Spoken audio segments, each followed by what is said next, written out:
សុស្ដីចាស់សំទាំងអស់គ្នាណាតូចចិត្តណាស់តូចចិត្តណាស់កើតមកជាតិនេះខុសគេកុំព្រាអត់មេបាគ្មានផ្ទះសំបែងច្រកកោនឯណាអាំងនេះចាខ្លួនណាស់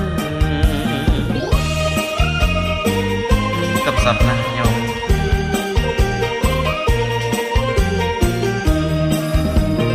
មើលបាក់សីមើលបាក់សាគេមានវាសនាជាងខ្ញុំណាលោកអើយ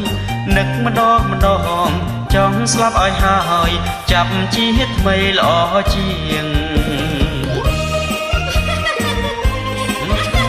ហើយមិនបានសោយ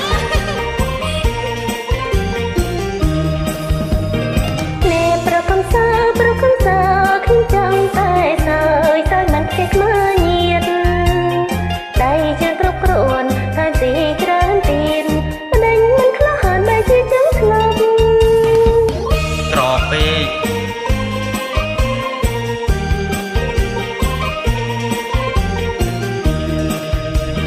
ពេលខ្ញុំចេះតែបានហើយអ្នកមិនដែលឡើយស្គាល់ក្តីវេទនា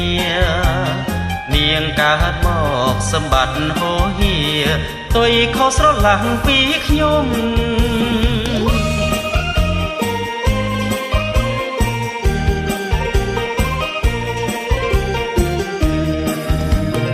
ហើយបើចឹងស្លាប់ទៅចុះខ្ញុំមិនត្រឡប់សោះឡើយណានេះថ្លៃ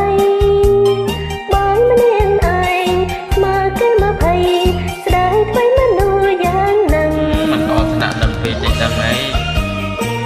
បាយតែឯងណាស្បើនោះ20នោះបើនិយាយអញ្ចឹងមានតែស្អប់ខ្ញុំទេខ្ញុំមិនស្អប់នេះទេ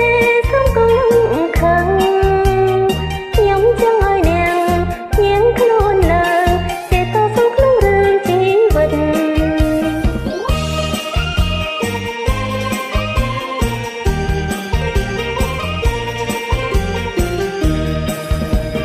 សូមអរគុណពុនលឹកអ្នកបានរំលឹកជួយប្រដៅខ្ញុំកងតែនាងក្មេងមិនមែនក្រមុំសូមធ្វើជាម្ដាយខ្ញុំហើយអីម្លឹងទោះបីគេក្មេងក៏មិនគេចេះទៀងបើនិយាយទៅសុំដូច្នេះចៅសូមអរគុណលោកយាយជាធំបើយាយតាកុំឲ្យដូចខ្ញុំកុំឲ្យលួងដូចខ្ញុំឡើយ